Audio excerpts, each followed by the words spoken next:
जय हिंद दोस्तों, top level में आप सभी का स्वागत और अभिनंदन। मैं आशा करता हूँ आपकी बोर्ड एग्जाम की तैयारी बेहतरीन चल रही होगी और आप भी बेहतर होंगे। आज के इस वीडियो में समझने वाले हैं नागरिक शास्त्र के महत्वपूर्ण बहुविकल्पीय प्रश्न, अतिलघुत्तरीय प्रश्न, लघुत्तरीय प्रश्न फर्स्ट, लघुत्तरीय प्रश्न सेकंड और दीर्घोत्तरीय प्रश्न। आप सभी को पता चल गया होगा कि आपका पेपर 19 फरवरी 2026 को कब है। 19 फरवरी 2026 को आपका पेपर है। हम इस वीडियो में कौन कौन से टॉपिक समझने वाले हैं पहले वो समझते हैं। हम इस वीडियो में समझेंगे बहुविकल्पीय प्रश्न। सबसे पहले हम समझेंगे बहुविकल्पीय प्रश्न, फिर हम समझेंगे अतिलघुत्तरीय प्रश्न, फिर लघुत्तरीय प्रश्न फर्स्ट वाले, फिर लघुत्तरीय प्रश्न सेकंड वाले और फिर समझेंगे हम दीर्घोत्तरीय प्रश्न। मुझे पता है आप सभी का टारगेट होगा कि आपके नागरिक शास्त्र में अर्थात पॉलिटिकल साइंस में 90 प्लस नंबर आए। तो ये 90 प्लस नंबर आप कैसे लाएंगे, क्योंकि आपके पास ज़्यादा समय भी नहीं बचा, क्योंकि आपका 19 फरवरी का आपका बोर्ड एग्जाम का पेपर है। आपके पास समथिंग 90 से 100 दिन के आसपास का टाइम बचा है। तो आपके पास एक स्ट्रेटजी होनी चाहिए, आपके पास एक प्लान होना चाहिए कि आपको कैसे बोर्ड एग्जाम की तैयारी करना है।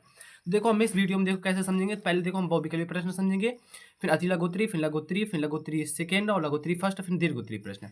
जो प्रश्न आज के इस वीडियो में बताने वाला हूँ, यदि आप ये वीडियो अंत तक देखते हैं तो मैं आपसे कह सकता हूँ कि केवल इस वीडियो से आप 30 से 40 नंबर का बोर्ड एग्जाम में, तो इस वीडियो से आपको 30 से 40 नंबर का 100% क्लियर हो जाएगा। जो प्रश्न बताऊंगा वो बोर्ड एग्जाम 2026 में 100% फंसने वाले हैं। मैं ये नहीं कहूँगा कि आप वीडियो को लाइक करो, कमेंट करो, शेयर करो कि सब्सक्राइब करो, बस मैं आपसे यही कहूँगा कि वीडियो को लास्ट तक जरूर देखना। मित्रों, हमें सबसे पहले समझने हैं बहुविकल्पीय प्रश्न। तो चलिए समझते हैं बहुविकल्पीय प्रश्नों को, जिनमें से पहला प्रश्न है हमारा कि 1991 की मुख्य घटना है। आपको बताना है 1991 की मुख्य घटना कौन सी है। सोवियत संघ का विघटन हो गया था, कि स्वतंत्र राज्यों का राज्य कुल का गठन हो गया था, कि बर्लिन की दीवार का तोड़ा जाना, या शॉक थेरेपी का प्रयोग। आपको बताना है कि 1991 की मुख्य घटना क्या थी। तो आप सभी को पता होगा सोवियत संघ का विघटन, क्या सबसे जो मुख्य घटना थी 1991 की, तो क्या घटना थी, सोवियत संघ का विघटन। सोवियत संघ टूट गया था, छोटे छोटे गणराज्यों में टूट गया था। तो 1991 की मुख्य घटना क्या थी, सोवियत संघ का विघटन। नेक्स्ट क्वेश्चन समझते हैं। क्वेश्चन नंबर दूसरा क्या कह रहा है। क्वेश्चन नंबर दूसरा कह रहा है कि विश्व राजनीति में, क्या विश्व राजनीति में द्विध्रुवता के अंत का क्या कारण था। विश्व राजनीति में द्विध्रुवता के अंत का क्या कारण था। सोवियत संघ का विघटन, शीत युद्ध का अंत, गुटनिरपेक्ष आंदोलन की भूमिका, या इनमें से सभी। तो विश्व राजनीति में द्विध्रुवता के अंत का क्या कारण था, तो ये सभी कारण थे, जिनमें से सबसे मुख्य कारण यदि कोई आपसे पूछे तो सोवियत संघ का विघटन, शीत युद्ध का अंत, गुटनिरपेक्ष आंदोलन, ये तीनों ही मेन घटनाएं थी विश्व राजनीति में द्विध्रुवता के अंत का कारण में। ठीक है, तो आशा करता हूँ आपको ये दोनों प्रश्न समझ में आ गए होंगे। एक बार इनको और समझ लेते हैं कि विश्व राजनीति में द्विध्रुवता के अंत का क्या कारण था। तो सोवियत संघ का विघटन हो गया था, शीत युद्ध का अंत हो गया था, गुटनिरपेक्ष आंदोलन की भूमिका भी हो गई थी। चलिए आप समझते हैं इसके नेक्स्ट प्रश्नों को। क्वेश्चन नंबर तीसरा है हमारा कि सोवियत संघ का विघटन किस वर्ष हुआ था। सोवियत संघ का विघटन, सोवियत संघ का विघटन किस वर्ष हुआ था। 1987 में, 2001 में, 1991 में, या 1997 में। आपको बताना है कि सोवियत संघ का विघटन किस वर्ष हुआ था। हमारा जो पहला क्वेश्चन था वो क्वेश्चन था कि 1991 की मुख्य घटना क्या थी। तो सोवियत संघ का विघटन ये घटना थी। तो सोवियत संघ का विघटन किस वर्ष हुआ था, तो 1991 में हुआ था। उसी से रिलेटेड क्वेश्चन था। आशा करता हूँ आपको एक प्रश्न आ रहा होगा। तो सोवियत संघ का विघटन किस वर्ष हुआ था, तो 1991 में हुआ था। कब हुआ था, 1991 में हुआ था। क्वेश्चन नंबर चौथा समझते हैं कि सोवियत संघ के विघटन के समय वहां का राष्ट्रपति कौन था। सोवियत संघ के विघटन के समय वहां का राष्ट्रपति कौन था। तो आपके जमान में या आपके माइंड में एक ही आंसर होना चाहिए, मिखाइल गोर्बाचेव। कौन, मिखाइल गोर्बाचेव सोवियत संघ के राष्ट्रपति थे। कब थे, जब सोवियत संघ का विघटन हो रहा था। तो वहां का राष्ट्रपति कौन था, मिखाइल गोर्बाचेव थे। आपके माइंड में ये क्वेश्चन रहना चाहिए, क्योंकि ये क्वेश्चन बोर्ड एग्जाम की दृष्टि से महत्वपूर्ण भी है। तो सोवियत संघ के विघटन के समय वहां का राष्ट्रपति कौन था, मिखाइल गोर्बाचेव। कौन था, मिखाइल गोर्बाचेव थे। क्वेश्चन नंबर 5 समझते हैं कि आसियान की स्थापना कब हुई थी। आसियान की स्थापना कब हुई थी, 1961 में, 1967 में, 1970 में, 1954 में। आपको बताना है कि आसियान आसियान की स्थापना कब हुई थी। तो आसियान की स्थापना 1967 में हुई थी। कब हुई थी, 1967 में हुई थी। आपको याद रखना आसियान की स्थापना कब हुई थी, तो 1967 में हुई थी। नेक्स्ट क्वेश्चन बढ़ जाते हैं आगे कि यूरोपीय संघ की स्थापना कब हुई थी। अब आपको बताना है यूरोपीय संघ, जैसे आसियान की स्थापना कब हुई थी, तो 1967 में हुई थी। जैसे आसियान एक समूह है, वैसे यूरोपीय संघ की स्थापना कब हुई थी। 1942 में, 1928 में, 1992 में या फिर 1999 में। आपको बताना है यूरोपीय संघ की स्थापना कब हुई थी, तो 1992 में हुई थी। कब हुई थी? यूरोपीय संघ की स्थापना 1992 में हुई थी। आपको ये भी याद रखना है। देखो, ये क्वेश्चन 2-2, 3-3 बार आपको पढ़ने हैं। यदि आप 2-2, 3-3 बार पढ़ते हो तो आपको ये सारे क्वेश्चन याद हो जाएंगे। आपको रटना नहीं है, केवल समझना है। यूरोपीय संघ की स्थापना कब हुई थी? तो 1992 में हुई थी। आप 3 बार इसको बोलिए, फिर 2 बार बोलिए, फिर 1 बार बोलिए, आपको याद हो जाएगा। चलो समझते हैं आगे। क्वेश्चन नंबर 7वां क्या कह रहा है? कह रहा है कि निम्न में से किसने सर्वप्रथम खुले द्वार की नीति को अपनाई? निम्न में से किसने सर्वप्रथम खुले द्वार की नीति को अपनाया था? चीन ने, भारत ने, दक्षिण कोरिया या जापान ने? तो क्वेश्चन नंबर 7वां है हमारा कि निम्न में से किसने सर्वप्रथम खुले द्वार की नीति को अपनाई थी? तो वो था चीन देश। कौन सा था? चीन ने सर्वप्रथम खुले द्वार की नीति को अपनाया था। क्वेश्चन नंबर 8वां है हमारा कि सोनी, होंडा तथा सुजुकी जैसे प्रसिद्ध ब्रांड का संबंध किस देश से है? सोनी, होंडा तथा सुजुकी जैसे प्रसिद्ध ब्रांड का संबंध किस देश से है? चीन, कोरिया, भारत या जापान? आपको क्वेश्चन है कि सोनिया, होंडा तथा सुजुकी जैसे प्रसिद्ध ब्रांड का संबंध किस देश से? तो वो जापान से। किससे है? जापान से है। देखो, एक क्वेश्चन को मैं 2 बार 3 बार इस वजह रिपीट करता हूँ, आपको सुनकर याद रहे। आप वीडियो को देखते हो पूरा, आपको याद भी हो जाए। मेरा यही उद्देश्य है कि वीडियो के अंदर आपको सब कुछ, सारे आंसर याद हो जाए। तो सोनी, होंडा तथा सुजुकी जैसे प्रसिद्ध ब्रांड का संबंध किस देश से? जापान से है। क्वेश्चन नंबर 9 समझते हैं। क्वेश्चन नंबर 9 है हमारा कि यूरोपीय एटमी ऊर्जा समुदाय का गठन कब किया गया था? यूरोपीय एटमी ऊर्जा समुदाय का गठन कब किया गया था? 1948 में, 1957 में, 1949 में या 1992 में? आपको बताना है यूरोपीय एटमी ऊर्जा समुदाय का गठन कब किया गया था? 1957 में किया गया था। कब किया गया था? 1957 में किया गया था। क्वेश्चन नंबर 10वां समझते हैं कि भारत ने परमाणु परीक्षण कब किया था? क्वेश्चन है हमारा कि भारत ने परमाणु परीक्षण कब किया था? मई 1974 में, जनवरी 1974 में, जून 1975 में, अगस्त 1979 में? आपको बताना है भारत ने सर्वप्रथम नहीं है, भारत ने परमाणु परीक्षण कब किया था। ये सर्वप्रथम कब किया था, ये भी क्वेश्चन आ सकता है। घुमाकर आपसे एग्जामिनर पूछ सकता है कि भारत ने सर्वप्रथम परमाणु परीक्षण कब किया था। आपको याद रखना है मई 1974 में। 11 है हमारा, सेम लिख दिया है, कोई बात नहीं, सेम है, कोई बात नहीं। भारत ने परमाणु परीक्षण कब किया गया था? तो वही है कि मई 1974 में किया था। कब किया था? मई 1974 में। 10वां सेम है, कोई बात नहीं। नेक्स्ट समझते हैं। क्वेश्चन नंबर 11 समझते हैं कि नेपाल किस वर्ष में लोकतांत्रिक गणराज्य बना था? नेपाल किस वर्ष लोकतांत्रिक गणराज्य बना था? 1912 में, 2008 में, 2006 में या 2001 में? नेपाल किस वर्ष लोकतांत्रिक गणराज्य बना था? तो ये 2008 में बना था। कब बना था? 2008 में नेपाल लोकतांत्रिक गणराज्य बना था। क्वेश्चन नंबर 12 समझते हैं कि श्रीलंका में बहुसंख्यक वर्ग कौन सा है? श्रीलंका में बहुसंख्यक वर्ग कौन सा है? सिंहली, तमिल, ईसाई या मुस्लिम? श्रीलंका में बहुसंख्यक वर्ग कौन सा है? तो वो सिंहली है। कौन सा है? सिंहली है। याद रखना, श्रीलंका में बहुसंख्यक वर्ग कौन सा है? तो सिंहली है। और नेपाल किस वर्ष लोकतांत्रिक गणराज्य बना था? तो 2008 में। ये दो में से कोई एक क्वेश्चन आपके बोर्ड एग्जाम में 100% देखने को मिलेगा। चलो आगे समझते हैं। क्वेश्चन नंबर 13 है हमारा दक्षेस। दक्षेस को ही सार्क बोला जाता है। दक्षेस या सार्क के सदस्य देशों के नाम कितने हैं? सदस्य संख्या कितनी है? दक्षेस या सार्क के सदस्य देशों की संख्या कितनी है? 6, 8, 5 या 7? तो आपको बताना है दक्षेस या सार्क के सदस्य देशों की संख्या कितनी है? वो 8 है। कितनी है? 8 है। आगे हमें 8 के नाम भी जानेंगे। नेक्स्ट क्वेश्चन समझो। क्वेश्चन नंबर 14 है हमारा कि दक्षेस या सार्क की स्थापना किस वर्ष हुई थी? दक्षेस या सार्क की स्थापना किस वर्ष हुई थी? 1986 में, 1985 में, 1990 में, 1992 में?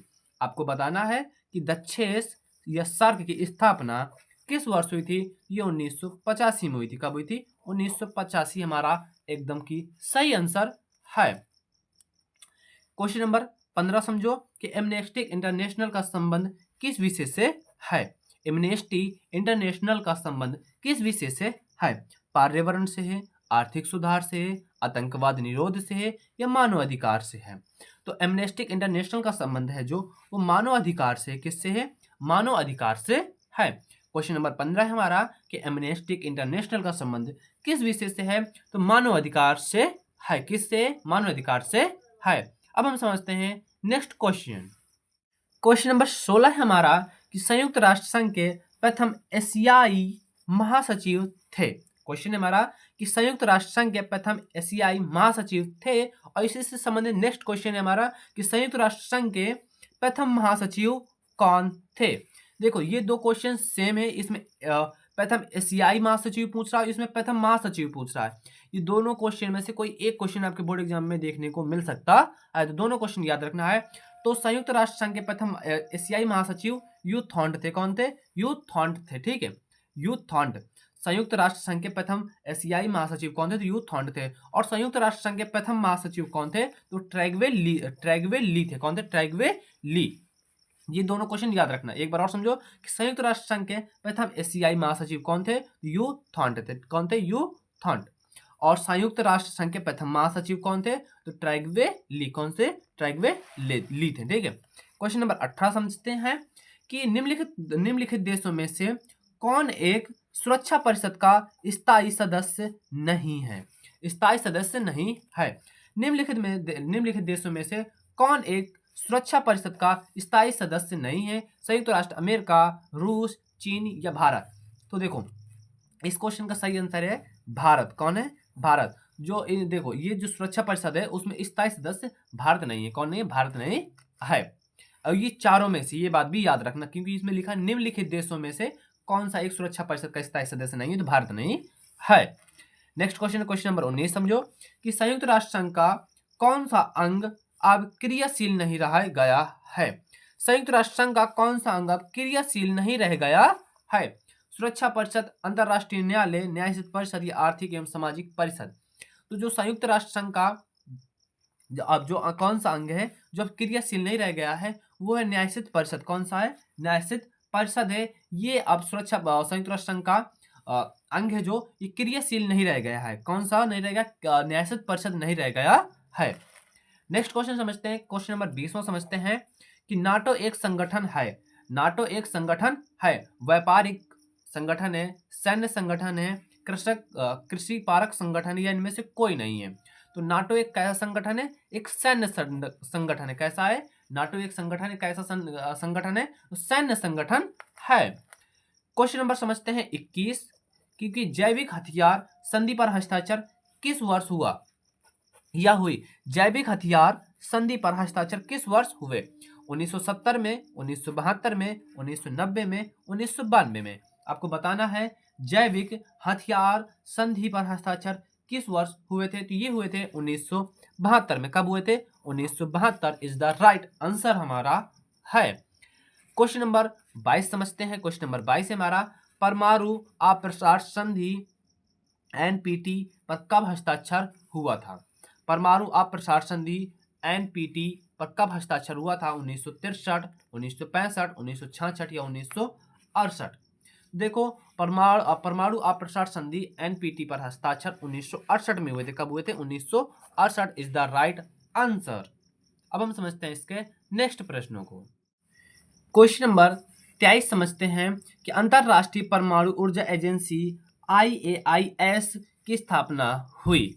अंतरराष्ट्रीय परमाणु ऊर्जा एजेंसी IAIS सॉरी एस नहीं है IAEA की स्थापना कब हुई थी? अंतरराष्ट्रीय परमाणु ऊर्जा एजेंसी IAEA की स्थापना हुई थी 1947, 1950, 1955 या 1957 में? तो अंतरराष्ट्रीय परमाणु ऊर्जा एजेंसी अर्थात IAEA की स्थापना 1957 में हुई थी। कब हुई थी? 1957 में हुई थी। नेक्स्ट क्वेश्चन समझते हैं, क्वेश्चन नंबर 24 है हमारा कि निम्नलिखित गैसों में से किसे वैश्विक ताप वृद्धि का कारण समझा जाता है? निम्नलिखित गैसों में से किसे वैश्विक ताप वृद्धि का कारण समझा जाता है? मीथेन, कार्बन डाइऑक्साइड या हाइड्रोफ्लोरोकार्बन या इनमें से सभी? तो निम्नलिखित गैसों में से किसे वैश्विक ताप वृद्धि का कारण समझा जाता है? तो ये सभी गैसों को समझा जाता है। मीथेन को भी समझा जाता है, हाइड्रोफ्लोरोकार्बन को भी समझा जाता है, कार्बन डाइऑक्साइड को भी समझा जाता है। क्वेश्चन नंबर 25 है, अर्थात 25 नंबर का क्वेश्चन है कि पृथ्वी सम्मेलन किस वर्ष आयोजित हुआ था? इसी को रियो सम्मेलन पूछता है कि रियो सम्मेलन किस वर्ष आयोजित हुआ था। तो पृथ्वी सम्मेलन को ही रियो सम्मेलन कहते हैं। और जो पृथ्वी सम्मेलन आयोजित हुआ था, ये कहाँ आयोजित हुआ था? ये ब्राजील में आयोजित हुआ था। कहाँ? ब्राजील में। कहाँ? ब्राजील में आयोजित हुआ था। कब हुआ था? तो 1992 में हुआ था। कब हुआ था? 1992 में हुआ था। तो आप सभी को आंसर पता चल गया होगा कि हमारा आंसर 1992 है। पृथ्वी सम्मेलन किस वर्ष आयोजित हुआ था? तो 1992 में हुआ था। और पृथ्वी सम्मेलन को कहाँ आयोजित हुआ था? तो ब्राजील में 1992 में आयोजित हुआ था। और इसी को रियो सम्मेलन भी कहा जाता है। आशा करता हूँ आपको समझ में आ गया होगा। अब समझते हैं 26 अर्थात 26 नंबर का क्वेश्चन क्या कह रहा है। क्वेश्चन नंबर 26 से हमारा ये क्योटो प्रोटोकॉल का संबंध है। क्योटो प्रोटोकॉल का संबंध है निःशस्त्रीकरण से, सशस्त्र समस्या से, पर्यावरण सुरक्षा या इनमें से कोई नहीं। क्योटो प्रोटोकॉल का संबंध किससे है? तो वो पर्यावरण सुरक्षा से। किससे है? पर्यावरण सुरक्षा से है। क्योटो प्रोटोकॉल का संबंध किससे है? तो पर्यावरण सुरक्षा से है। क्वेश्चन नंबर 27 समझते हैं कि वर्ल्ड सोशल फोरम की चौथी बैठक 2004 में कहाँ हुई थी? वर्ल्ड सोशल फोरम की चौथी बैठक 2004 में कहाँ हुई थी? मुंबई में, न्यूयॉर्क में, ब्राजील या जर्मनी में? ये मुंबई में हुई थी। कहाँ हुई थी? मुंबई में हुई थी। क्वेश्चन नंबर 28 अर्थात 28 नंबर क्वेश्चन है कि भारत में वैश्वीकरण का आरंभ कब से माना जाता है? भारत में वैश्वीकरण का आरंभ कब से माना जाता है? 1995 में, 1991 में, 1989 में या 1987 में? तो भारत में वैश्वीकरण का आरंभ कब से माना जाता है? तो 1991 से माना जाता है। कब से माना जाता है? 1991 से भारत में वैश्वीकरण का आरंभ माना जाता है।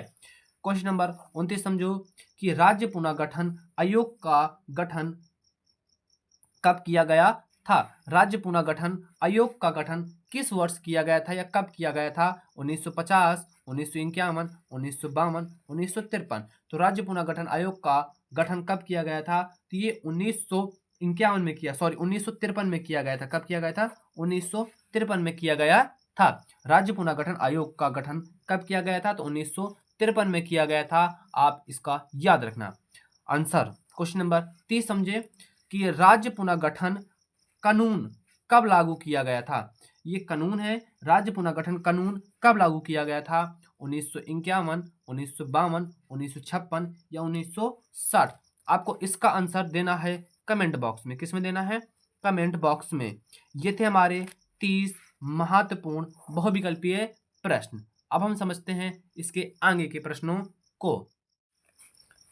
मित्रों, हमारा नेक्स्ट टॉपिक था अतिलघुत्रीय प्रश्न। अब हमें समझने हैं अतिलघुत्रीय प्रश्न। तो चलो समझते हैं इनको भी। पहला प्रश्न है हमारा कि सोवियत संघ के विघटन के किन्हीं दो परिणामों का उल्लेख कीजिए। सोवियत संघ के विघटन के किन्हीं दो परिणामों का उल्लेख करना है। क्वेश्चन हमारा कि सोवियत संघ के विघटन के किन्हीं दो परिणामों का उल्लेख करना। देखो, पहला था कि विश्व जो था वो एक ध्रुवीय हो गया था। कैसा था? विश्व एक ध्रुवीय हो गया था। सोवियत संघ के विघटन के किन्हीं दो परिणामों से पहला परिणाम है कि विश्व एक ध्रुवीय हो गया था। दूसरा है कि सोवियत संघ में शामिल राज्य अलग देश के रूप में अस्तित्व में आने लगे थे। अस्तित्व में आए या आने लगे थे। तो आप इस तरह भी लिख सकते हैं कि सोवियत संघ के विघटन के किन्हीं दो कारण निम्नलिखित है। पहला कारण है कि विश्व जो था वो एक ध्रुवीय हो गया था और सोवियत संघ में शामिल राज्य अपने अपने अलग अलग होकर अस्तित्व में आने लगे थे। अलग अलग देश बनकर अपने रूप में अस्तित्व में आने लगे थे। तो क्वेश्चन क्या था हमारा? सोवियत संघ के विघटन के किन्हीं दो परिणामों का उल्लेख कीजिए। तो विश्व एक ध्रुवीय हो गया था, सोवियत संघ में शामिल राज्य अलग देश के रूप में अस्तित्व में आने लगे थे। ये था हमारा पहला क्वेश्चन। क्वेश्चन नंबर दूसरा समझते हैं कि दूसरी दुनिया के नाम से किसे जाना जाता है अथवा दूसरी दुनिया के रूप से पहचान जाने वाले देशों के नाम लिखिए। दो देशों के नाम लिखना है। दूसरी दुनिया के नाम से किसे जाना जाता है अथवा दूसरी दुनिया के रूप में पहचाने जाने वाले दो देशों के नाम लिखना है आपको। तो देखो, आंसर समझते हैं कि दूसरी दुनिया के देश में उन देशों को शामिल किया जाता है जो शीत युद्ध के दौरान सोवियत संघ के नेतृत्व वाले खेमे में शामिल थे। ऐसे देशों में सोवियत संघ, पूर्वी Germany, Poland, Romania, Hungary, Bulgaria आदि देश शामिल थे। क्वेश्चन नंबर 8 कि दूसरी दुनिया के नाम से किसे जाना जाता है अथवा दूसरी दुनिया के रूप में पहचाने जाने वाले देशों के नाम लिखिए। तो दूसरी दुनिया के देशों में उन देशों को जाना जाता है या उन देशों को शामिल किया जाता है जो शीत युद्ध के दौरान, कब? शीत युद्ध के दौरान सोवियत संघ के नेतृत्व वाले खेमे में थे। कहाँ थे? खेमे में थे, शामिल थे, उनको ही कहा जाता है दूसरी दुनिया में। आइए इसमें कौन कौन से देश आते हैं? सोवियत संघ आता है, पूर्व जर्मनी आता है, पोलैंड आता है, रोमानिया आता है, हंगरी आता है, बुल्गारिया आता है आदि देश शामिल होते हैं। तो दूसरी दुनिया के रूप में किन देशों को जाना जाता है? तो सोवियत संघ को, पूर्वी जर्मनी को, पोलैंड को, हंगरी को, रोमानिया को, बुल्गारिया आदि को देशों को जाना जाता है। क्वेश्चन नंबर तीसरा समझते हैं। क्वेश्चन नंबर तीसरा है हमारा कि यूरोपीय संघ की स्थापना क्यों की गई? क्यों की गई? दो कारण बताइए। यूरोपीय संघ की स्थापना क्यों की गई? दो कारण आपको लिखने हैं। तो चलो इसका भी आंसर समझते हैं। यूरोपीय संघ की स्थापना क्यों की गई थी? दो कारण बताइए। तो यूरोपीय संघ की स्थापना का उद्देश्य, देखो इस तरह भी क्वेश्चन पूछ लेना कि यूरोपीय संघ का उद्देश्य क्या था, तो आपको इस तरह लिख सकते हैं, सेम लिख सकते हैं। यूरोपीय संघ की स्थापना का उद्देश्य सभी सदस्य देशों में समान विदेश नीति और सुरक्षा नीति को अपनाना था। यह था पहला कारण, ठीक है, कि यूरोपीय संघ की स्थापना क्यों की गई थी। दो कारण बताइए। तो यूरोपीय संघ की स्थापना का उद्देश्य सभी सदस्य देशों में समान विदेश नीति और सुरक्षा नीति को अपनाना था। इसका उद्देश्य यूरोपीय संघ की सभी राजनीतिक मामलों को दिशा देना तथा विभिन्न राजनीतिक मुद्दों को प्राथमिकता निर्धारित करना था। दो कारण देना था, दूसरा कारण यहाँ से है। पहला कारण था यूरोपीय संघ की स्थापना का उद्देश्य सभी सदस्य देशों में समान विदेश नीति और सुरक्षा नीति को अपनाना था, और इसका दूसरा उद्देश्य था कि इसका उद्देश्य यूरोपीय संघ की सभी राजनीतिक मामलों को दिशा देना तथा विभिन्न राजनीतिक मुद्दों की प्राथमिकता निर्धारित करना है। आशा करता हूँ आपको ये तीनों प्रश्न समझ में आ गए होंगे। अब हम समझते हैं इसके नेक्स्ट प्रश्नों को। क्वेश्चन नंबर चौथा है हमारा कि आसियान के सदस्य देशों के नाम बताइए। आसियान के सदस्य देशों के नाम बताइए। आसियान के 10 सदस्य देश हैं, ये याद रखना है। क्वेश्चन आपसे पूछ सकता है बहुविकल्पी प्रश्न में कि आसियान के सदस्य देश कितने हैं? 5, 8, 10 या 15? तो आपको टिक मारना है 10। कितने? 10 याद रखना। कौन कौन से हैं? Brunei, Vietnam, Myanmar, Cambodia, Laos, Indonesia, Malaysia, Philippines, Singapore तथा थाईलैंड। ये 10 सदस्य देश हैं आसियान के। आसियान के सदस्य देशों के नाम बताइए। तो कौन कौन से हैं? आसियान के 10 सदस्य देश हैं Brunei, Vietnam, Myanmar, Cambodia, Laos, Indonesia, Malaysia, Philippines, Singapore तथा थाईलैंड। ये 10 सदस्य देश हैं आसियान के। क्वेश्चन नंबर नेक्स्ट हमारा क्वेश्चन नंबर 5वां है कि सार्क की स्थापना कब हुई? इसका पूरा नाम बताइए। सार्क को ही दक्षेस बोला जाता है। क्या बोला जाता है? दक्षेस बोला जाता है। तो सार्क की स्थापना कब हुई थी और इसका पूरा नाम बताना है। तो सार्क का पूरा नाम सुनो कि दक्षिण एशिया क्षेत्रीय संगठन। सार्क की स्थापना 1985 में की गई। सार्क में वर्तमान में 8 सदस्य देश हैं: बांग्लादेश, भूटान, भारत, मालदीव, नेपाल, श्रीलंका, पाकिस्तान और अफगानिस्तान। सार्क के वर्तमान सदस्य देश हैं। सार्क की स्थापना कब हुई और इसका पूरा नाम बताइए। तो दक्षिण एशियाई क्षेत्रीय संगठन सार्क का ये दक्षेस का पूरा नाम है और इसकी स्थापना 1985 में हुई थी। और सार्क में वर्तमान में कितने सदस्य देश हैं? 8 सदस्य देश हैं। कौन कौन से हैं? बांग्लादेश है, भूटान है, भारत है, मालदीव है, नेपाल है, श्रीलंका है, पाकिस्तान है और अफगानिस्तान है। सार्क के वर्तमान सदस्य देश हैं। क्वेश्चन नंबर नेक्स्ट समझते हैं। क्वेश्चन नंबर 6वां है हमारा कि नेपाल गणतंत्र कब बना? नेपाल गणतंत्र कब बना था? तो नेपाल में पिछले 240 वर्षों से चले आ रहे राजतंत्र को 28 मई 2008 को समाप्त किया गया और नेपाल में गणतंत्र की स्थापना हुई।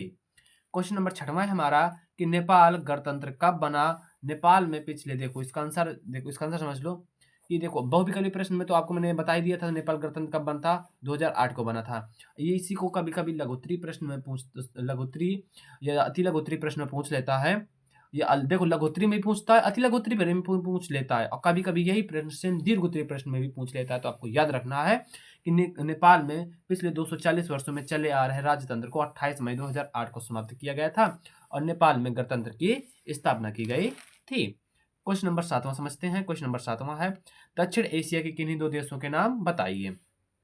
ये लिखिए, दक्षिण एशिया के किन्हीं दो देशों के नाम बताइए या लिखिए। तो दक्षिण एशिया के कौन कौन से देश हैं? भारत, पाकिस्तान, श्रीलंका और बांग्लादेश। दक्षिण एशिया के ये 4 महत्वपूर्ण देश हैं। देखो कभी कभी ऐसा आ जाता है ना कि दक्षिण एशिया के किन्हीं दो देशों के नाम बताइए, 4 देशों के नाम बताइए। तो आपको याद रखना है भारत, पाकिस्तान, श्रीलंका और बांग्लादेश दक्षिण एशिया के ये 4 महत्वपूर्ण देश हैं। हमारा संयुक्त राष्ट्र संघ के किन्हीं दो विशिष्ट अभिकारकों के नाम लिखिए। अर्थात हमें संयुक्त राष्ट्र संघ के अंगों के नाम लिखने हैं। क्वेश्चन हमारा कि संयुक्त राष्ट्र संघ के किन्हीं दो विशिष्ट अभिकारकों के नाम लिखिए या संयुक्त राष्ट्र संघ के अंगों के नाम लिखिए। तो देखो उत्तर में आपको लिखना है कि संयुक्त राष्ट्र संघ के 6 अंग हैं। कितने अंग हैं? 6 अंग हैं। कौन कौन से हैं? महासभा, पहला है महासभा, सुरक्षा परिषद, आर्थिक तथा सामाजिक परिषद, न्याय परिषद, सचिवालय और अंतर्राष्ट्रीय न्यायालय। ये 6 अंग हैं संयुक्त राष्ट्र संघ के, जिनमें से कोई तुम्हें 2 लिखने थे। तो क्वेश्चन है हमारा कि संयुक्त राष्ट्र संघ के किन्हीं दो विशिष्ट अभिकारकों के नाम लिखिए। तो आपको लिखना है उत्तर में कि संयुक्त राष्ट्र संघ के 6 अंग हैं, महासभा, सुरक्षा परिषद, आर्थिक तथा सामाजिक परिषद, न्याय परिषद, अंतर्राष्ट्रीय न्यायालय या सचिवालय। ये थे 6 अंग संयुक्त राष्ट्र संघ के। क्वेश्चन नंबर 9 समझो। क्वेश्चन नंबर 9 क्या कह रहा है कि संयुक्त राष्ट्र सुरक्षा परिषद के किन्हीं दो स्थायी तथा 2 अस्थायी सदस्य देशों के नाम लिखिए।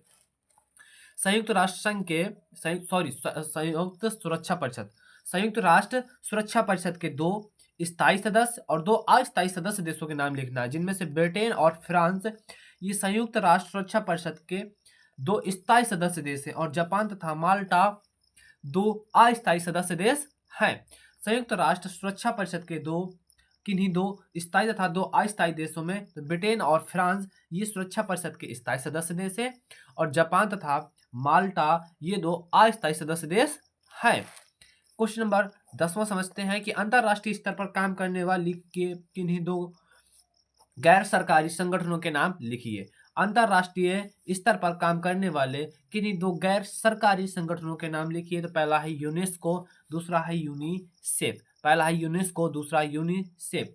ये सांस्कृतिक और प्राकृतिक चीजों से जुड़ी होती है। अंतरराष्ट्रीय स्तर पर काम करने वाले किन्हीं 2 गैर सरकारी संगठनों के नाम हैं, वो कौन कौन से हैं? पहला यूनेस्को है, दूसरा यूनिसेफ है। ये दोनों याद रखना है, ये दोनों नाम, ठीक है। क्वेश्चन नंबर 11 है, क्वेश्चन नंबर 11 है हमारा कि ऐसी 2 समस्याओं का उल्लेख कीजिए जिनके निपटारे के लिए वैश्विक सहयोग आवश्यक है। ऐसी 2 समस्याओं का उल्लेख कीजिए जिनके निपटारे के लिए वैश्विक सहयोग आवश्यक है। तो उत्तर में आपको लिखना है कि वैश्विक स्तर पर आतंकवाद, पहला है कि वैश्विक स्तर पर आतंकवाद, दूसरा है वैश्विक उष्मायान में वृद्धि अर्थात तापमान में वृद्धि भी आप यहाँ लिख सकते हो। वैश्विक स्तर पर आतंकवाद या वैश्विक उष्मायान में वृद्धि। तो ऐसी 2 समस्याओं का उल्लेख कीजिए जिनके निपटारे के लिए वैश्विक सहयोग की आवश्यकता होती है। तो पहले तो वैश्विक स्तर पर आतंकवाद न हो कहीं पर, और वैश्विक उष्मायान में वृद्धि अर्थात पर कहीं पर भी ज्यादा तापमान न हो। अब हम समझते हैं नेक्स्ट प्रश्नों को। क्वेश्चन नंबर 12 समझते हैं कि टिकाऊ विकास या सतत विकास किसे कहते हैं। टिकाऊ विकास या सतत विकास किसे कहते हैं? टिकाऊ सतत विकास एक ही चीज होती है। तो उत्तर में लिखता है कि सतत अथवा स्थायी विकास वह विकास है जिसके अंतर्गत भावी पीढ़ियों के लिए आवश्यकताओं की पूर्ति करने की क्षमताओं को समझौता किए बिना वर्तमान पीढ़ी की आवश्यकताओं को पूर्ति किया जाता है। इसी को सतत विकास या टिकाऊ विकास कहते हैं। तो क्वेश्चन है हमारा कि टिकाऊ विकास या सतत विकास क्या है? तो सतत अथवा स्थायी विकास वह विकास है जिसके अंतर्गत भावी पीढ़ियों के लिए आवश्यकताओं के पूर्ति करने की क्षमताओं से समझौता किए बिना वर्तमान पीढ़ी की आवश्यकताओं को पूरा किया जाए, उसी को टिकाऊ विकास या सतत विकास कहते हैं। क्वेश्चन नंबर 13 है हमारा कि साझी संप्रदा का अर्थ बताइए। साझी संप्रदाय का अर्थ बताइए। तो देखो आपको साझी अर्थात साझा, किसी चीज को साझा करना, आपको थोड़ा बहुत आइडिया लग गया होगा कि साझी संप्रदाय का मतलब होता है साझा करना। तो उन सामूहिक वस्तुओं को साझी संप्रदाय कहते हैं जिन पर अकेले राज्य का अधिकार नहीं होता है। इसमें महासागर, सीमा क्षेत्र के बाहर, समुद्रीय क्षेत्र, अंतरिक्ष, आकाश व वायुमंडल शामिल है। तो साझी संप्रदाय का अर्थ क्या है? तो उन सामूहिक वस्तुओं को साझी संप्रदाय कहते हैं जिन पर अकेले राज्य का अधिकार नहीं होता है, जिनमें से हो सकते हैं महासागर, सीमा क्षेत्र, बाहर समुद्री क्षेत्र, बाह्य अंतरिक्ष, आकाश व वायुमंडल आदि शामिल होते हैं। क्वेश्चन नंबर 14 समझो। क्वेश्चन नंबर 14 क्या कह रहा है? क्वेश्चन नंबर 14 कह रहा है कि पृथ्वी सम्मेलन कहाँ और किस लिए आयोजित हुआ? पृथ्वी सम्मेलन को रियो सम्मेलन भी कहते हैं, मैं आपको ये बता चुका हूँ। ये 1992 में हुआ था। और कहाँ हुआ था? ब्राजील में हुआ था। तो पृथ्वी सम्मेलन कहाँ और किस लिए आयोजित हुआ था? तो 1992 में रियो में पर्यावरण संरक्षण से संबंधित शिखर सम्मेलन हुआ, जिसे पृथ्वी सम्मेलन या रियो सम्मेलन कहा जाता है। ये सम्मेलन भविष्य की पर्यावरण चिंताओं को लेकर आयोजित किया जाता है। क्वेश्चन है कि पृथ्वी सम्मेलन कहाँ और किस लिए आयोजित हुआ था? तो 1992 में रियो में पर्यावरण संरक्षण से संबंधित शिखर सम्मेलन हुआ, जिसे पृथ्वी सम्मेलन या रियो सम्मेलन कहा जाता है। ये सम्मेलन भविष्य की पर्यावरण चिंताओं को लेकर किया जाता है। क्वेश्चन नंबर 15 समझते हैं। क्वेश्चन नंबर 15 क्या कह रहा है? कह रहा है कि वैश्वीकरण के दो प्रमुख कारण बताइए। वैश्वीकरण के दो प्रमुख कारण बताइए। तो पहला कारण समझो कि प्रौद्योगिकी और संचार साधनों का विकास वैश्वीकरण का प्रमुख कारण है। दूसरा है राज्य और लोगों का आपस में जुड़ाव। ये दो वैश्वीकरण के प्रमुख कारण है। पहला कारण क्या है? प्रौद्योगिकी और संचार साधनों का विकास, ये वैश्वीकरण का प्रमुख कारण है। दूसरा राज्यों और लोगों का आपस में जुड़ाव, ये वैश्वीकरण के दो प्रमुख कारण हैं। आपको ये सभी क्वेश्चन को याद रखना है। अब हम समझते हैं इसके नेक्स्ट प्रश्न को। नंबर 16 समझते हैं कि वैश्वीकरण से आप क्या समझते हैं। वैश्वीकरण से आप क्या समझते हैं? तो वैश्वीकरण से अभिप्राय किसी वस्तु, सेवा, पूंजी एवं बौद्धिक संपदा का एक देश से दूसरे देश में बिना रोक टोक के आदान प्रदान करना ही वैश्वीकरण है। तो वैश्वीकरण से आप क्या समझते हैं? तो वैश्वीकरण से अभिप्राय किसी वस्तु, सेवा, पूंजी तथा बौद्धिक संपदा का एक देश से दूसरे देश के साथ अप्रतिबंध आदान प्रदान है। इसी को वैश्वीकरण कहते हैं।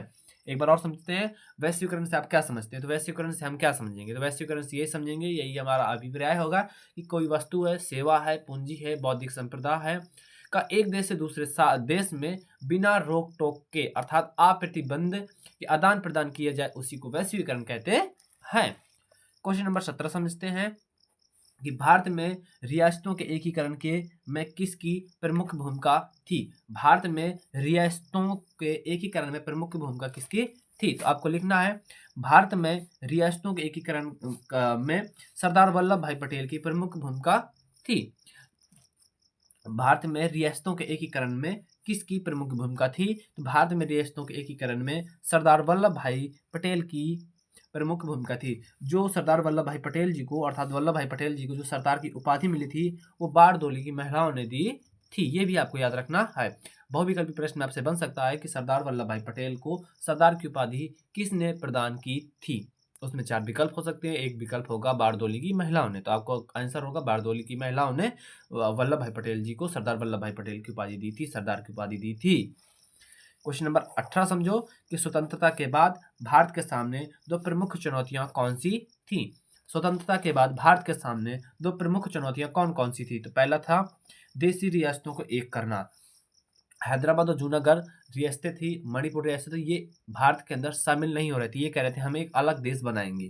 ठीक है, तो स्वतंत्रता के बाद भारत के सामने सबसे जो प्रमुख चुनौती थी वह थी देशी रियासतों को एक करना और गरीबी, शिक्षा व बेरोजगारी से निजात पाना अर्थात छुटकारा पाना। यही सबसे बड़ी समस्या थी, क्योंकि देखो देश गरीब हो गया था, क्योंकि देखो जो ब्रिटिश ईस्ट इंडिया कंपनी थी वो खजाना लूट ले गए थे। शिक्षा का अभाव हो गया था, क्योंकि हमारे जैसे नालंदा विश्वविद्यालय को जला दिया गया था, पढ़ने की अनुमति नहीं थी। बेरोजगारी थी, क्योंकि नौकरियां नहीं दी गई थी। इन सभी से निजात पाना अर्थात छुटकारा पाना ही स्वतंत्रता के बाद सबसे बड़ी समस्याएं थी, ये चुनौती थी। तो स्वतंत्रता के बाद भारत के सामने दो प्रमुख चुनौतियां कौन कौन सी थी? तो देशी रियासतों को एक करना और गरीबी, शिक्षा, बेरोजगारी से निजात पाना। क्वेश्चन नंबर 19 समझते हैं। क्वेश्चन नंबर 19 कह रहा है कि भारत में नियोजन के किन्हीं दो उद्देश्यों का उल्लेख कीजिए। भारत में नियोजन के किन्हीं दो उद्देश्यों को उल्लेख कीजिए। तो भूमि सुधार कर कृषि क्षेत्र और खाद्यान्न उत्पादन में वृद्धि। ठीक है, ये पहला है। दूसरा है कि विदेशों से खाद्यान्न आयात पर निर्भरता समाप्त कर खाद्यान्न उत्पादन में आत्मनिर्भर प्राप्त करना। यही दो सबसे बड़े कारण हैं। भारत में नियोजन के किन्हीं दो उद्देश्यों का उल्लेख करना है। तो पहला है कि भूमि सुधार कर कृषि क्षेत्र और खाद्यान्न उत्पादन में वृद्धि। दूसरा है विदेशों से खाद्यान्न आयात पर निर्भरता समाप्त कर खाद्यान्न उत्पादन में आत्मनिर्भरता प्राप्त करना। क्वेश्चन नंबर 20 समझते हैं कि पूर्वोत्तर भारत की सीमा के साथ लगे हुए किन्हीं दो देशों के नाम लिखिए। पूर्वोत्तर भारत की सीमा के साथ लगे हुए किन्हीं दो देशों के नाम लिखना है। नेपाल, चीन, बांग्लादेश व म्यांमार। ये चार देश हैं जो पूर्वोत्तर भारत की सीमा के साथ लगता है। जो भारत है ये दक्षिण एशिया, दक्षिण में आता है। किस में आता है? दक्षिण में आता है। तो पूर्वोत्तर भारत की सीमा के साथ लगे हुए किन्हीं दो देशों के नाम नेपाल, चीन, बांग्लादेश व म्यांमार है। ये थे हमारे अति लघु उत्तरीय प्रश्न के 20 महत्वपूर्ण प्रश्न। मित्रों, हमारा नेक्स्ट टॉपिक है अति लघु उत्तरीय प्रश्न फर्स्ट। अब हमें अति लघु उत्तरीय प्रश्न फर्स्ट समझने हैं। तो चलिए समझते हैं अति लघु उत्तरीय प्रश्न फर्स्ट। तो पहला प्रश्न है हमारा कि शॉक थेरेपी क्या है, संक्षिप्त में समझाइए। शॉक थेरेपी क्या है, संक्षिप्त में हमें समझाना है। तो शॉक थेरेपी का अर्थ है आघात या सदमा पहुंचाकर रोगी का इलाज करना। बस आपको यही याद रखना है। शॉक थेरेपी का क्या है, इसे संक्षिप्त में समझाना है। तो शॉक थेरेपी का अर्थ है आघात या सदमा पहुंचाकर रोगी का इलाज करना। कम्युनिस्ट शासन के खात्मे के बाद रूस में कुछ ऐसा ही हुआ। जिस तरह की आर्थिक और राजनीतिक व्यवस्था वहां मौजूद थी, उसके स्थान पर एक नए तरह की व्यवस्था कायम करने की कोशिश की गई। अभी तक रूस की कृषि भूमि और उद्योग धंधों पर सरकार का नियंत्रण था। इसमें समाजवादी व्यवस्था कहा जाता है, इसे समाजवादी व्यवस्था कहा जाता है। परंतु अब इसे निजी नियंत्रण में लाया जा रहा था, जिसे पूंजीवाद व्यवस्था समझा जाता है। इसी प्रकार अभी तक रूस में कम्युनिस्ट तानाशाही विद्यमान थी। पर अब वहां लोकतांत्रिक संस्थाएं कायम करनी थी। इस प्रकार एक तरह से रूसी समाज और उसकी अर्थव्यवस्था की कायापलट की जानी थी, जो भारी उथल पुथल का कारण बनी। इसीलिए इसे शॉक थेरेपी कहा जाता है। अब हम इसे एक एक लाइन को समझते हैं। क्वेश्चन है हमारा कि शॉक थेरेपी क्या है, इसे संक्षिप्त में समझाना है। तो शॉक थेरेपी क्या है? आघात या सदमा पहुंचाकर रोगी का इलाज करना, इसी को शॉक थेरेपी कहते हैं। अब क्या हुआ कि कम्युनिस्ट शासन के खात्मे के बाद रूस में कुछ ऐसा ही हुआ था। कैसा हुआ था कि आघात पहुंचाया गया और रोगी का इलाज किया गया था। सदमा पहुंचाकर रोगी का इलाज किया गया था। तो देखो, जिस प्रकार की आर्थिक और राजनीतिक व्यवस्था वहां मौजूद थी, कहाँ मौजूद थी? रूस में। ठीक है, रूस में क्या हुआ था कि रूस में कुछ ऐसा ही, देखो कम्युनिस्ट शासन के खत्मे के बाद रूस में कुछ ऐसा ही हुआ था। जिस तरह की वहाँ आर्थिक और राजनीतिक व्यवस्था वहां मौजूद थी, उसके स्थान पर एक नए तरह की व्यवस्था लागू करना था या कायम करना था। ठीक है, कि कोशिश की जा रही थी। अभी तक रूस की कृषि भूमि रूस की कृषि भूमि थी और उद्योग धंधों पर सरकार का नियंत्रण होता था। किसका नियंत्रण था? सरकार का नियंत्रण था, जिसे समाजवादी व्यवस्था कहा जाता था। क्या कहा जाता था? समाजवादी व्यवस्था कहा जाता। परंतु अब इन्हें निजी नियंत्रण में लाया जा रहा था। कैसे लाया जाता? निजी नियंत्रण में, अपने कब्जे में लाया जा रहा था, जिसे पूंजीवाद व्यवस्था कहा जाता था। क्या समझा था? पूंजीवादी व्यवस्था समझा जाता था। इसी प्रकार अभी तक वहां रूस में कम्युनिस्ट तानाशाही विद्यमान थी, पर अब वहां लोकतांत्रिक संस्थाएं कायम करनी थी। क्या कायम करना था? लोकतांत्रिक संस्थाएं कायम करनी थी। इसी प्रकार एक तरह से रूसी समाज और उसकी अर्थव्यवस्था की कायापलट की जानी थी, जिसकी भारी उथल पुथल का कारण बनी थी। इसी को शॉक थेरेपी कहा जाता है। ये शॉक थेरेपी याद कर लेना, यहाँ से 100% क्वेश्चन पूछा जा सकता है। वो चाहे आपसे अति लघुत्तरी पूछे, चाहे अति लघुत्तरी फर्स्ट पूछे, चाहे लघुत्तरी प्रश्न सेकंड में पूछे, चाहे दीर्घोत्तरी प्रश्न में पूछे। मैं आपको दीर्घोत्तरी प्रश्न में भी आपको क्वेश्चन लिखाने वाला हूँ। चलो अब समझते हैं हम लघुत्तरी प्रश्न फर्स्ट का दूसरा प्रश्न। क्वेश्चन नंबर दूसरा है हमारा, यूरोपीय संघ की सफलता के प्रमुख कारणों का उल्लेख कीजिए। यूरोपीय संघ की सफलता, यूरोपीय संघ की सफलता के प्रमुख कारणों का उल्लेख कीजिए। चलो समझते हैं, इसको भी अच्छे से समझते हैं और इसका भी आंसर तैयार करते हैं। 1 नवंबर 1993 से यूरोपीय आर्थिक समुदाय ने यूरोपीय संघ का नाम अपना लिया। यूरोपीय संघ के सदस्य देशों की संख्या 27 है, जिनमें शामिल देशों की साझी कृषि नीति है। खाद्य पदार्थ का एक बड़ा हिस्सा संयुक्त राष्ट्र संघ के खाद्य सहायता कार्यक्रम के अंतर्गत दान में दिया जाता है। विश्व के आर्थिक मामलों में यूरोपीय संघ की प्रमुख भूमिका का यूरोपीय संघ का एक साझा बाजार और एकीकृत मुद्रा है। यूरोपीय संघ एक अधिराष्ट्रीय संगठन है। अब इसे भी एक एक लाइन को समझते हैं। यूरोपीय संघ की सफलता के प्रमुख कारणों का उल्लेख करना है। तो 1 नवंबर 1993 से यूरोपीय आर्थिक समुदाय ने यूरोपीय संघ का नाम अपना लिया था। ये पहले बात समझो कि 1 नवंबर 1993 से यूरोपीय आर्थिक समुदाय ने यूरोपीय संघ का नाम अपना लिया था। यूरोपीय संघ का के सदस्य देशों की संख्या कितनी है? 27 है, 27 है। इनमें देखो यूरोपीय संघ के सदस्य देशों की संख्या कितनी है? 27 है, जिनमें सम्मिलित देशों की साझी कृषि नीति है। कैसी है? साझी कृषि नीति है। साझी कृषि नीति 27 जो देश शामिल है उनमें कैसी कृषि है? साझी कृषि नीति है। खाद्य पदार्थ का एक बड़ा हिस्सा संयुक्त राष्ट्र संघ के खाद्य सहायता कार्यक्रम के अंतर्गत दान में दिया जाता है। कैसे दिया जाता है? दान में दिया जाता है। विश्व के आर्थिक मामलों में यूरोपीय संघ की प्रमुख भूमिका है। देखो, यूरोपीय संघ की प्रमुख भूमिका है, किसमें है? विश्व के आर्थिक मामलों में यूरोपीय संघ की प्रमुख भूमिका है। यूरोपीय संघ का एक साझा बाजार है और एकीकृत मुद्रा है, अर्थात एक ही जैसी मुद्रा है 27 देशों की, और यूरोपीय संघ का एक अधिराष्ट्रीय संगठन है। बस आपको इतना ही आंसर में लिखना है। एक बार इसको और समझ लेते हैं कि यूरोपीय संघ की सफलता के प्रमुख कारणों का उल्लेख कीजिए। तो 1 नवंबर 1993 से यूरोपीय आर्थिक समुदाय ने यूरोपीय संघ का नाम अपना लिया था। यूरोपीय संघ के सदस्य देशों की संख्या 27 है, जिनमें सम्मिलित देशों की साझी कृषि है। खाद्य पदार्थ का एक बड़ा हिस्सा संयुक्त राष्ट्र संघ के खाद्य सहायता कार्यक्रम के अंतर्गत दान में दिया जाता है। विश्व के आर्थिक मामलों में यूरोपीय संघ की प्रमुख भूमिका है। यूरोपीय संघ का एक साझा बाजार है और एकीकृत मुद्रा है। यूरोपीय संघ का एक अधिराष्ट्रीय संगठन है। आशा करता हूं आपको ये प्रश्न समझ में आ गया होगा। अब हम समझते हैं नेक्स्ट प्रश्न। क्वेश्चन नंबर तीसरा हमारा क्या कह रहा है, इसे समझते हैं। क्वेश्चन नंबर तीसरा कह रहा है हमसे कि भारत के संयुक्त राष्ट्र संघ की सुरक्षा परिषद की स्थायी सदस्यता के दावे के लिए कोई 2 तर्क दीजिए। आपको मैंने एमसीक्यू में बताया था कि भारत है वो संयुक्त राष्ट्र संघ का अस्थायी सदस्य देश है।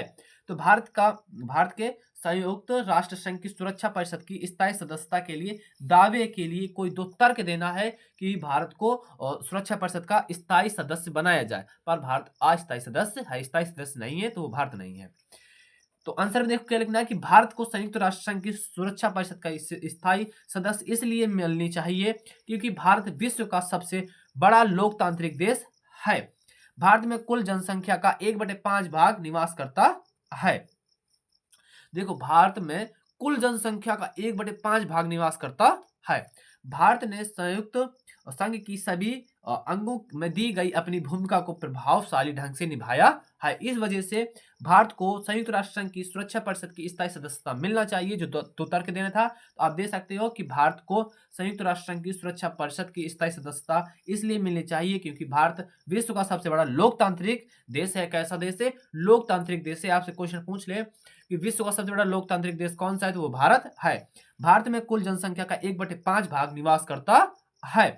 और दूसरा पॉइंट लिख सकते हैं कि भारत ने संयुक्त राष्ट्र संघ के सभी अंगों में दी गई अपनी भूमिका को प्रभावशाली ढंग से निभाया है। ये था क्वेश्चन नंबर तीसरा। अब हम समझते हैं इसके आगे। क्वेश्चन नंबर चौथा है, उसे समझते हैं कि वैश्विक राजनीति में पर्यावरण चिंता क्यों आवश्यक है। वैश्विक राजनीति में अर्थात वैश्विक राजनीति मतलब विश्व लेवल में राजनीति में पर्यावरण चिंता क्यों आवश्यक है। तो वैश्विक राजनीति में पर्यावरण के बारे में बढ़ती चिंताओं के कारण निम्नलिखित है। पहला, वनों की अंधाधुंध कटाई। वो किसी भी देश में हो, वनों की अंधाधुंध कटाई चल रही है, तो ये सबसे बड़ा एक कारण है चिंता का। तो दक्षिण गोलार्ध के देशों में वनों की अंधाधुंध कटाई से जलवायु जल चक्र असंतुलित हो रहा है तथा जैव विविधता समाप्त हो रही है। ये क्वेश्चन को अच्छे से पढ़ना, ठीक है, सभी क्वेश्चन को अच्छे से पढ़ना है, सभी क्वेश्चन महत्वपूर्ण है आपकी बोर्ड एग्जाम की दृष्टि से। वैश्विक राजनीति में पर्यावरण चिंता क्यों आवश्यक है? तो वैश्विक स्तर पर राजनीति में पर्यावरण के बारे में बढ़ती चिंताओं को लेकर निम्नलिखित कारण है। वनों की अंधाधुंध कटाई हो रही है, तो किसी भी देश में हो, चाहे वो भारत में हो, चाइना में हो, अमेरिका में हो, अदर XYZ किसी भी देश में हो, सब में लकड़ियों का वनों की कटाई हो रही है। तो दक्षिण गोलार्ध के देशों में वनों की अंधाधुंध कटाई से जलवायु जल चक्र असंतुलन हो रहा है तथा जैव विविधता समाप्त हो रही है। दूसरा पॉइंट है ग्रीन हाउस गैसों का उत्सर्जन। ग्रीन हाउस गैसों का उत्सर्जन, तो इन गैसों के अत्यधिक उत्सर्जन से ओजोन गैस की परत के क्षीण होने से मनुष्य के स्वास्थ्य पर बहुत बड़ा खतरा मंडरा रहा है। ग्रीन हाउस गैसों का उत्सर्जन, इन गैसों के अत्यधिक उत्सर्जन से ओजोन गैस की परत के क्षीण होने से मनुष्य के स्वास्थ्य पर बहुत बड़ा खतरा मंडरा रहा है। चलो अब समझते हैं नेक्स्ट क्वेश्चन। क्वेश्चन नंबर 5वां क्या कह रहा है? क्वेश्चन नंबर 5वां समझते हैं कि वैश्वीकरण क्यों आवश्यक है, संक्षिप्त में लिखिए। वैश्वीकरण क्यों आवश्यकता है, क्यों आवश्यक है, इसको संक्षिप्त में समझाना है। तो देखो, वैश्वीकरण के कारण पूंजी की गतिशीलता बढ़ती है और इसका चलन अंतरराष्ट्रीय स्तर पर पहुंच जाता है या स्तर पर होता है। इससे विकासशील देशों की अंतरराष्ट्रीय मुद्रा कोष और विश्व बैंक जैसे संस्थाओं पर निर्भरता कम हो जाती है। वैश्वीकरण क्यों आवश्यक है? बताओ, वैश्वीकरण क्यों आवश्यक है? और इसे संक्षिप्त में आपको समझाना है। तो वैश्वीकरण इसलिए आवश्यक है क्योंकि वैश्वीकरण के कारण ही पूंजी की गतिशीलता बढ़ती है, अर्थात एक स्थान से दूसरे स्थान पर मनी ट्रांसफर होता है वस्तुओं के माध्यम से, ठीक है। और इसका चलन अंतरराष्ट्रीय स्तर पर होता है। कहाँ होता है? अंतरराष्ट्रीय। देखो, राष्ट्रीय तो होता है, अपने देश पर होता है, और दूसरे विदेश पर भी इसका आना जाना हो जाता है। किसका? पूंजी का आना जाना हो जाता है, जिससे गतिशीलता होती है, बढ़ती है, जिससे इससे विकासशील देशों की अंतरराष्ट्रीय मुद्रा कोष और विश्व बैंक जैसी संस्थाओं पर निर्भर नहीं रहना पड़ता है। ये थे क्वेश्चन नंबर 5। अब हम समझते हैं इसके आगे। क्वेश्चन नंबर 6वां है हमारा कि द्विराष्ट्र का सिद्धांत क्या था, इसका क्या परिणाम हुआ था? द्विराष्ट्र का सिद्धांत क्या था, इसका क्या परिणाम हुआ था? उत्तर में आपको लिखना है भारत में द्विराष्ट्र का सिद्धांत भारत विभाजन से संबंध रखता है। किससे रखता है? भारत पाकिस्तान से संबंध रखता है। द्विराष्ट्र का सिद्धांत क्या था, इसका क्या परिणाम हुआ था? तो भारत में द्विराष्ट्र का सिद्धांत भारत विभाजन से संबंध रखता है। जिन्होंने दो राष्ट्र का सिद्धांत का प्रतिपादन मुसलमानों के लिए अलग राष्ट्र पाकिस्तान बनाने के लिए किया। मुस्लिम लीग के अनुसार भारत किसी एक कौम का नहीं बल्कि हिंदू मुसलमान नाम के दो कौमों का देश है, इसलिए उसने द्विराष्ट्र सिद्धांत का समर्थन किया। द्विराष्ट्र सिद्धांत का ही परिणाम हुआ कि भारत 15 अगस्त 1947 को दो भाग भारत और पाकिस्तान में बढ़ गया। बड़ी संख्या में लोग एक देश से दूसरे देश में स्थापित हुए तथा लाखों की संख्या में लोग मारे गए थे। देखो, इस क्वेश्चन को आप हल्के में मत लेना। पहली बात तो ये क्वेश्चन को मारो टिक, इंपॉर्टेंट में, वेरी इंपॉर्टेंट में, ठीक है, कि दो राष्ट्र का सिद्धांत क्या है और इसका क्या परिणाम हुआ था। तो भारत में दो राष्ट्र का सिद्धांत भारत पाकिस्तान से संबंधित है, भारत विभाजन से संबंधित है, संबंध रखता है, संबंधित है। जिन्होंने दो राष्ट्र सिद्धांत का प्रतिपादन मुसलमानों के लिए एक अलग राष्ट्र बनाने के लिए, अलग राष्ट्र पाकिस्तान बनाने के लिए किया था। मुस्लिम लीग के अनुसार भारत किसी एक कौम अर्थात एक एक समुदाय का देश नहीं है, ठीक है, कौम का मतलब समुदाय का नहीं है, बल्कि हिंदू मुसलमान दोनों हिंदू मुसलमान नाम की दो कौमों का देश है, अर्थात दोनों समुदायों का देश है। हिंदू और मुस्लिम नाम की दो समुदायों का देश है, इसलिए उसने दो राष्ट्र सिद्धांत का समर्थन किया था। दो राष्ट्र सिद्धांत का परिणाम हुआ कि भारत 15 अगस्त 1947 को दो भागों में भारत और पाकिस्तान में बढ़ गया था। बड़ी संख्या में लोग एक देश से दूसरे देश में गए थे और बहुत सारे लोग, लाखों की संख्या में लोग मारे भी गए थे। ये था हमारा क्वेश्चन नंबर 6वां। समझते हैं क्वेश्चन नंबर 7वां क्या कह रहा है। क्वेश्चन नंबर 7वां कह रहा है हमसे कि स्वतंत्र पार्टी की स्वतंत्र या स्वतंत्रता स्वतंत्रता या स्वतंत्र पार्टी की स्थापना कब की गई, इसकी चार विशेषताएं बताइए। स्वतंत्र या स्वतंत्रता पार्टी की स्थापना कब की गई, इसकी कोई चार विशेषताएं आपको बतानी है। तो कांग्रेस के समाजवादी कार्यक्रम विशेषकर सहकारी खेती के विरुद्ध एक गंभीर प्रतिक्रिया के फलस्वरूप सन 1959 में सी राजगोपालाचारी और जयपुर की महारानी गायत्री देवी के नेतृत्व में स्वतंत्र पार्टी का गठन किया गया था। एक बार यहां तक और समझते हैं पहले, फिर इसके बाद आगे समझेंगे कि स्वतंत्र पार्टी की स्थापना कब की गई, किसकी, इसकी 4 विशेषताएं आपको बतानी है। तो कांग्रेस के समाजवादी कार्यक्रम, विशेषकर सहकारी खेती के विरुद्ध एक गंभीर प्रतिक्रिया के फलस्वरूप सन 1959 में सी राजगोपालाचारी और जयपुर की महारानी गायत्री देवी के नेतृत्व में स्वतंत्र पार्टी का गठन हुआ था। इसकी विशेषता निम्नलिखित है। स्वतंत्र पार्टी की विशेषता निम्नलिखित है, जिनमें से पहली विशेषता है कि स्वतंत्र पार्टी एक तरह से रूढ़िवादी और दक्षिणपंथी थी। कैसी स्वतंत्र पार्टी की विशेषताओं में कैसी थी? स्वतंत्र पार्टी एक तरह से रूढ़िवादी और दक्षिणपंथी पार्टी थी। और हम समझते हैं इसके आगे। दूसरी विशेषता समझो, स्वतंत्र पार्टी ने सदैव कम्युनिस्ट पार्टी का विरोध किया था। स्वतंत्र पार्टी ने सदैव कम्युनिस्ट पार्टी का विरोध किया था। तीसरा पॉइंट समझो कि इसने कांग्रेस के समाजवादी कार्यक्रम का विरोध किया था। इसने समाजवादी कार्यक्रम का विरोध किया था। और चौथा पॉइंट समझो कि स्वतंत्र पार्टी का मूल मंत्र था मुक्त अर्थव्यवस्था, मुक्त बाजार और मुक्त व्यापार। स्वतंत्र पार्टी का मूल मंत्र क्या था? मुक्त अर्थव्यवस्था, मुक्त बाजार और मुक्त व्यवस्था। आशा करता हूं आपको ये समझ में आ गया होगा। अब समझते हैं क्वेश्चन नंबर 8वां क्या कह रहा है। क्वेश्चन नंबर 8वां कह रहा है हमसे कि भारत में नियोजन के किन्हीं 2 उद्देश्यों का उल्लेख कीजिए। भारत में नियोजन के किन्हीं 2 उद्देश्यों का नाम उल्लेख कीजिए। तो भूमि सुधार कर कृषि क्षेत्र और खाद्यान्न उत्पादन में वृद्धि, विदेशों में खाद्यान्न आयात पर निर्भरता समाप्त कर खाद्यान्न उत्पादन में आत्मनिर्भरता प्राप्त करना था। भारत में नियोजन के किन्हीं 2 उद्देश्यों का उल्लेख कीजिए। तो भूमि सुधार एवं कृषि क्षेत्र और खाद्यान्न उत्पादन में वृद्धि, विदेशों से खाद्यान्न आयात पर निर्भरता समाप्त कर खाद्यान्न उत्पादन में आत्मनिर्भरता प्राप्त करना था। क्वेश्चन नंबर 9 है कि किन्हीं 2 बहुउद्देशीय नदी परियोजनाओं के नाम लिखिए। किन्हीं 2 बहुउद्देशीय परियोजनाओं के नाम लिखिए। तो पहला भाखड़ नागला परियोजना, दूसरा हीराकुंड परियोजना। किन्हीं 2 बहुउद्देशीय नदी परियोजनाओं के नाम में भाखड़ा नागल परियोजना, दूसरा हीराकुंड परियोजना। क्वेश्चन नंबर 10वां है, इसे समझते हैं। क्वेश्चन नंबर 10वां क्या कह रहा है? क्वेश्चन नंबर 10वां कह रहा है हमसे कि भारत में नियोजन की प्रमुख उपलब्धियों का उल्लेख कीजिए। भारत में नियोजन की प्रमुख उपलब्धियों का उल्लेख कीजिए। भारत में नियोजन की प्रमुख उपलब्धियां इस प्रकार हैं कि राष्ट्रीय आय और प्रति व्यक्ति आय में वृद्धि होनी चाहिए, कृषि क्षेत्र में विकास होना चाहिए, औद्योगिक क्षेत्र में विकास होना चाहिए, परिवहन तथा संचार में विकास होना चाहिए, देश में आत्मनिर्भरता अर्थव्यवस्था पर विकास होना चाहिए, बड़े पैमाने पर रोजगार सृजन करना चाहिए, अर्थात लिए जाने चाहिए ये। क्वेश्चन नंबर 10वां है कि भारत में नियोजन की प्रमुख उपलब्धियों का उल्लेख कीजिए। तो भारत में नियोजन की प्रमुख उपलब्धियां इस प्रकार हैं: राष्ट्रीय आय और प्रति व्यक्ति आय में वृद्धि, कृषि क्षेत्र में विकास, औद्योगिक क्षेत्र में विकास, परिवहन और संचार में विकास, देश में आत्मनिर्भरता, आर्थिक व्यवस्था का विकास, बड़े पैमाने पर रोजगार।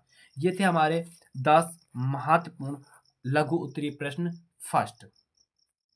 मित्रों, हमारा नेक्स्ट टॉपिक है लघु उत्तरीय प्रश्न सेकंड। लघु उत्तरीय प्रश्न सेकंड का पहला प्रश्न है, सोवियत प्रणाली क्या थी? सोवियत संघ के विघटनों के कारणों का उल्लेख कीजिए।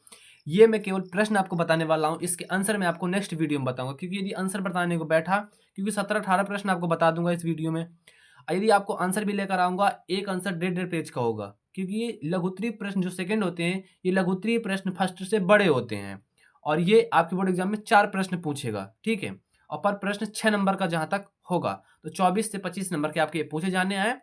इनको रेडी कर लेना सारे प्रश्नों को। आंसर मैं आपको नेक्स्ट वीडियो में या फिर उसके नेक्स्ट वीडियो में 100% बताने वाला हूं, सभी का आंसर एक एक करके, ठीक है। तो चैनल पर नए हो तो चैनल को सब्सक्राइब जरूर कर लेना। लघु उत्तरीय प्रश्न सेकंड का पहला प्रश्न है कि सोवियत प्रणाली क्या थी? सोवियत संघ के विघटन के कारणों का उल्लेख कीजिए। दूसरा क्वेश्चन है कि सोवियत संघ को कौन सी बातें प्रभावशाली क्षेत्रीय संगठन बनाती हैं? यूरोपीय संघ को कौन सी बातें प्रभावशाली या प्रभावी क्षेत्र संगठन बनाती है? क्वेश्चन नंबर तीसरा है हमारा, आसियान की स्थापना के क्या उद्देश्य थे? आसियान के स्थापना के क्या उद्देश्य थे? ये कहां तक सफल थे? आसियान की स्थापना क्या उद्देश्य थे और ये अपने उद्देश्य में कहां तक सफल हुए या रहे थे? क्वेश्चन नंबर चौथा है कि संयुक्त राष्ट्र संघ की सुरक्षा परिषद के संगठन का वर्णन कीजिए। संयुक्त राष्ट्र संघ की सुरक्षा परिषद के संगठन का वर्णन कीजिए। क्वेश्चन नंबर 5वां है कि संयुक्त राष्ट्र सुरक्षा परिषद के कार्यों का वर्णन कीजिए। संयुक्त राष्ट्र सुरक्षा परिषद के कार्यों का वर्णन कीजिए। ये सारे प्रश्न याद कर लेना, यही प्रश्नों से आपके बोर्ड एग्जाम में फंसने वाले हैं, यही प्रश्न आपके बोर्ड एग्जाम में पूछेगा। बस थोड़ा एक दो शब्द यहाँ वहां घुमा सकता है, आपको घूमना नहीं है, ठीक है। देखो, संयुक्त राष्ट्र संघ की सुरक्षा परिषद के संगठनों का वर्णन कीजिए, संक्षिप्त में समझाइए, एक ही चीज होता है, ठीक है। दूसरा क्वेश्चन समझो, 5वें नंबर क्वेश्चन है कि संयुक्त राष्ट्र सुरक्षा परिषद के कार्यों का वर्णन कीजिए। क्वेश्चन नंबर 6वां है हमारा कि रियो सम्मेलन क्यों आयोजित किया जाता है। रियो सम्मेलन क्यों आयोजित किया जाता है या पृथ्वी सम्मेलन क्यों आयोजित किया जाता है, इसके प्रभाव की विवेचना कीजिए। बस एग्जाम में इतना ही घुमाएगा कि रियो सम्मेलन के स्थान पर पृथ्वी सम्मेलन लिख देगा कि पृथ्वी सम्मेलन क्यों आयोजित किया जाता है, इसके प्रभावों की विवेचना कीजिए, ठीक है। क्वेश्चन नंबर 7वां समझो। क्वेश्चन नंबर 7वां है कि वैश्वीकरण क्या है। वैश्वीकरण क्या है, इसके आर्थिक व सांस्कृतिक प्रभावों का वर्णन कीजिए या संक्षिप्त में समझाइए। वैश्वीकरण क्या है, इसके आर्थिक व सांस्कृतिक प्रभावों का वर्णन कीजिए। क्वेश्चन नंबर 8वां है राज्य पुनर्गठन आयोग के मुख्य कार्य क्या है, प्रमुख संस्कृतियां बताइए या संक्षिप्त में समझाइए या उल्लेख कीजिए। राज्य पुनर्गठन आयोग के प्रमुख कार्य क्या थे, प्रमुख संस्कृतियां बताइए। क्वेश्चन नंबर 9 है हमारा कि हरित क्रांति क्या थी। हरित क्रांति क्या थी, इसके दो सकारात्मक और नकारात्मक परिणामों का उल्लेख कीजिए। हरित क्रांति क्या थी, इनके दो सकारात्मक और नकारात्मक परिणामों का उल्लेख कीजिए। आगे समझो। क्वेश्चन नंबर 10वां है नीति आयोग पर एक संक्षिप्त टिप्पणी लिखिए। नीति आयोग पर एक संक्षिप्त टिप्पणी लिखिए या निबंध लिखिए, एग्जामिनर इतना ही आपको घुमाएगा। नीति आयोग पर एक संक्षिप्त टिप्पणी लिखिए। ये थे 10 महत्वपूर्ण लघुत्तरीय प्रश्न। अब हम समझते हैं इसके आगे। 9वां नंबर का प्रश्न समझते हैं। भारत और चीन विवाद के प्रमुख मुद्दों पर संक्षिप्त वर्णन कीजिए। भारत और चीन विवाद के प्रमुख मुद्दों पर संक्षिप्त वर्णन कीजिए। 12वें नंबर क्वेश्चन है कि भारत की परमाणु नीति का विवेचना कीजिए। भारत की परमाणु नीति की विवेचना कीजिए। क्वेश्चन नंबर 13 है भारत की विदेश नीति की प्रमुख विशेषताओं का उल्लेख कीजिए। भारत की प्रमुख विदेश नीति का उल्लेख कीजिए। क्वेश्चन नंबर 14 है गरीबी हटाओ का नारा किस प्रधानमंत्री ने दिया था। गरीबी हटाओ का नारा किस प्रधानमंत्री ने दिया था। क्वेश्चन नंबर 15 है भारत की राजनीति में आया राम गया राम का क्या तात्पर्य है। भारत की राजनीति में आया राम गया राम का क्या तात्पर्य है। क्वेश्चन नंबर 16 है कि 1975 में घोषित आपातकाल के शब्दों पर एक संक्षिप्त निबंध लिखिए। अर्थात क्या मतलब है, 1975 में घोषित आपातकाल के संबंध में आपको संक्षिप्त वर्णन करना है। क्वेश्चन नंबर 17 है वर्तमान समय में गठबंधन की राजनीति एवं अर्थव्यवस्था है, क्यों, इसे स्पष्ट कीजिए। वर्तमान समय में गठबंधन की राजनीति एक आवश्यकता है, क्यों, इसकी स्पष्ट कीजिए। देखो, अभी बिहार में चुनाव हुए हैं, वहां पर कौन जीता कौन नहीं जीता ये भी पता कर लेना, और गठबंधन से सरकार बनी है, इस वजह से ये क्वेश्चन पूछा जा सकता है। देखो, एक क्वेश्चन था 11 नंबर का कि भारत और चीन विवाद के प्रमुख मुद्दों पर संक्षिप्त टिप्पणी लिखिए। वैसे आ सकता है भारत और पाक पर। किस पर, भारत और पाक, पाक का मतलब पाकिस्तान, पाकिस्तान विवाद के प्रमुख मुद्दों पर टिप्पणी लिखिए। तो ये क्वेश्चन आपको याद कर लेने हैं। देखो, 17 क्वेश्चन मैंने बताए हैं आपको महत्वपूर्ण, 17 में मैंने बताए हैं, ठीक है, और 17 बता दिए। आप एक दिन में एक क्वेश्चन भी याद करते हो तो 17 दिन में आपको 17 प्रश्न याद हो जाते हैं, और आपके पास समथिंग 90 दिन का टाइम है। 80-85 दिन या 90 दिन का आसपास आपका टाइम है आपके पास। पर डे एक क्वेश्चन याद करते हो तो 100% कहता हूँ कि आपका जो टारगेट है 90 प्लस का, आप उसे अचीव कर लोगे। 90 प्लस का है जो टारगेट, आप उसे हासिल कर लोगे, बस आपको मेहनत से पढ़ना है। हमारा नेक्स्ट टॉपिक है दीर्घ-उत्तरीय प्रश्न। दीर्घ-उत्तरीय प्रश्न भी समझ लेते हैं इसी वीडियो में, और प्रश्न आपको बता दूंगा, आंसर आपको बाद में बता दूंगा। अब इसी तरह जैसे मैंने आपको लघुत्तरीय प्रश्न सेकंड बताए हैं, उसी तरह आपको दीर्घ-उत्तरीय प्रश्न भी बता दे रहा हूं, ये भी याद कर लेना है आप। तो पहला प्रश्न है हमारा दीर्घ-उत्तरीय प्रश्न का पहला प्रश्न है कि सोवियत संघ के विघटनों के किन्हीं 6 कारणों का वर्णन कीजिए। सोवियत संघ के सोवियत संघ के विघटन के किन्हीं 6 कारणों का वर्णन कीजिए। ये भी महत्वपूर्ण प्रश्न है, जो भी बताऊंगा सब महत्वपूर्ण प्रश्न ही बताने वाला हूं। दूसरा प्रश्न समझो कि सोवियत संघ के विघटन के 6 परिणाम बताइए। अब ये 6 परिणाम 6 कारण क्या है, देखो सोवियत संघ के विघटन के लिए सोवियत संघ के विघटन के लिए किन्हीं 6 कारण आपको लिखने हैं कि सोवियत संघ के विघटन के लिए 6 कारण कौन कौन से थे। अब सोवियत संघ का विघटन हो चुका है, उसके 6 परिणाम कौन कौन से निकले वो आपको बताने हैं। आशा करता हूं आप में अंतर समझ में आ गया होगा दोनों में। अब दोनों क्वेश्चन ये नहीं पूछा जाएगा तो ये वाला पूछा जाएगा, ये पूछा नहीं गया तो ये पूछा जाएगा, पर पूछा 100% जाएगा।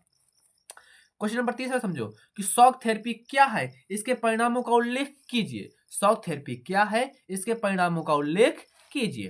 क्वेश्चन नंबर 4 समझो कि भारत चीन संबंध पर प्रकाश डालिए। भारत चीन संबंध पर प्रकाश डालिए। क्वेश्चन नंबर 5 है आसियान क्या है, इसकी स्थापना कब हुई, इसके उद्देश्य क्या है, क्या यह एक सफल संगठन है। क्वेश्चन नंबर 5 तक पहले आप और समझो कि आसियान क्या है, इसकी स्थापना कब हुई, इसके उद्देश्य क्या है, क्या यह एक सफल संगठन है।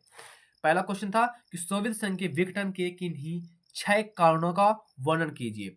कारण आपको समझ में आ गए होंगे। सोवियत संघ के विघटन के किन्हीं 6 कारण बताइए। सोवियत संघ के विघटन क्यों के कारण बताना, सोवियत संघ के विघटन के 6 कारण बताना है और सोवियत संघ के विघटन के 6 परिणाम बताना कि विघटन के बाद कितने परिणाम, 6 परिणाम हुए तो कौन कौन से परिणाम हुए थे, उनमें से 6 परिणाम को बताना है।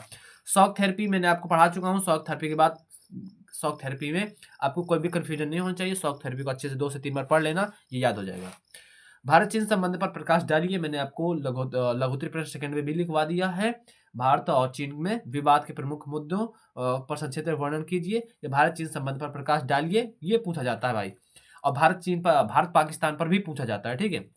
आसियान क्या है, इसकी स्थापना कब हुई थी, इसके उद्देश्य क्या है, क्या यह एक सफल संगठन है, ये भी आपको याद कर लेना है। क्वेश्चन नंबर 6 समझो कि दक्षेस क्या है, दक्षेस में भारत की भूमिका का वर्णन कीजिए। दक्षेस क्या है, दक्षेस में भारत की भूमिका का वर्णन कीजिए। क्वेश्चन नंबर 7 क्या है कि संयुक्त राष्ट्र संघ की स्थापना कब की गई, इसके प्रमुख उद्देश्य क्या है। संयुक्त राष्ट्र संघ की स्थापना कब की गई, इसके प्रमुख उद्देश्य क्या है। संयुक्त राष्ट्र संघ की स्थापना कब की गई, इसके प्रमुख उद्देश्य क्या है। क्वेश्चन नंबर 8 समझ लेते हैं। क्वेश्चन नंबर क्योंकि 8वां भी महत्वपूर्ण है कि निशस्त्रीकरण से आप क्या समझते हैं। निशस्त्रीकरण से आप क्या समझते हैं, आधुनिक युग में इसकी क्या आवश्यकता है। निशस्त्रीकरण से आप क्या समझते हैं, आधुनिक युग में इसकी क्या आवश्यकता है। क्वेश्चन नंबर 9 समझते हैं कि मूलवासी से आप क्या समझते हैं। मूलवासी से आप क्या समझते हैं, इनके अधिकारों का वर्णन लिखिए या कीजिए। मूलवासी से आप क्या समझते हैं, इनके अधिकारों का वर्णन कीजिए। क्वेश्चन नंबर 10वां है वैश्वीकरण से आप क्या तात्पर्य या क्या समझते हैं, या वैश्वीकरण क्या है, इनके भारत में कैसे प्रभावित किया, इसने भारत को कैसे प्रभावित किया। वैश्वीकरण क्या है, इसने भारत को कैसे प्रभावित किया। ये थे क्वेश्चन नंबर 10 तक। अब हम समझते इसके आगे भी है। क्वेश्चन नंबर 11 है हमारा कि स्वतंत्रता के समय भारत के समक्ष कौन सी चुनौतियां थी, उनका निकारण कैसे हुआ, निकारण कैसे हुआ या निराकरण कैसे हुआ। स्वतंत्रता के समय भारत के समक्ष कौन सी चुनौतियां थी, उनका निरीकरण कैसे हुआ। क्वेश्चन नंबर 12 है कि स्वतंत्रता के पश्चात भारत में देशी रियासतों के विलय पर एक संक्षिप्त निबंध लिखिए। अर्थात आपको सरदार वल्लभ भाई पटेल के बारे में यहाँ पर लिखना है कि उन्होंने पूरे भारत को कैसे एकत्रित किया, ठीक है। जो जूनागढ़ और हैदराबाद रियासतें थी वो अलग होना चाहती थी, पर उन्होंने बहुत मेहनत की और उनको एक किया। तो स्वतंत्रता के पश्चात भारत में देशी रियासतों के विलय पर एक संक्षिप्त टिप्पणी लिखनी है। क्वेश्चन नंबर 13 समझो कि प्रथम पंचवर्षीय योजना कब लागू की गई। प्रथम पंचवर्षीय योजना कब लागू की गई, इसमें किस बात पर अधिक बल दिया गया। द्वितीय पंचवर्षीय योजना से ये किस प्रकार अलग थी। प्रथम पंचवर्षीय योजना कब लागू की गई, इसमें किस बात पर अधिक बल दिया। द्वितीय पंचवर्षीय योजना से यह किस प्रकार अलग है। क्वेश्चन नंबर 14 समझते हैं कि गुट निरपेक्षता से क्या अभिप्राय है। गुट निरपेक्ष आंदोलन के प्रारंभ में भारत की भूमिका का वर्णन कीजिए। गुट निरपेक्षता से आप क्या तात्पर्य है या क्या समझते हैं। गुट निरपेक्ष आंदोलन के प्रारंभ में भारत की भूमिका का वर्णन करना है। क्वेश्चन नंबर 15 है चीन के साथ भारत के संबंधों की विवेचना कीजिए। चीन के साथ भारत के संबंधों की विवेचना कीजिए। क्वेश्चन नंबर 16 है, भारत और पाकिस्तान के बीच विवाद के प्रमुख कारण क्या हैं? भारत और पाकिस्तान के बीच विवाद के प्रमुख कारण क्या हैं? क्वेश्चन नंबर 17 है, भारत में आपातकाल कब लागू हुआ? क्या आपातकाल लागू करना आवश्यक था? इसके परिणामों की चर्चा कीजिए। भारत में आपातकाल कब लागू हुआ? क्या आपातकाल लागू करना आवश्यक था? इसके परिणामों की चर्चा कीजिए।